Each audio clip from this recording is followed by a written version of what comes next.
रोज रोज नैहर गला से भैलू रहेला। अच्छा हम काम नहीं की करत का? दिन भर खटत खटत यहाँ हालत खराब हो जाता है, रोगा लागत काम नहीं की करत। का काम करेलू हो?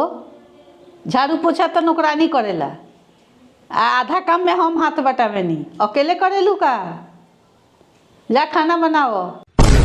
बुढ़ियो तो कुछ हो कह, हम तो नैहर जाइए के रहे।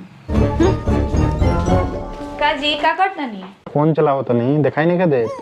का बात बा, स्वेटर तो बड़ा अच्छा लागता। अच्छा लगी ना, नया बा। तारा नैहर गए रही तो तार भाई किन ले रहलन। फिर से चली ना एक और खरीदवा ले हम। अभी तो 10 दिन पहले बेचारा किनलन ह। आ फेरू जाए मैं फेरू किनवाएम तो लालची ना कहिया हमरा के। चली ना, हमरो मन करता मम्मी से मिले के। मतलब हर 10 दिन पर तारा नैहर जाए के बा? हम उमे के मरद ना हई कि घर जिमाई बन जाई जाके ससुराल में। हम स्वाभिमानी मरद हई। रउआ तो कोनो चिंते ना रहेला हमर। ऐसे काहे बोलत तारू? तू जानत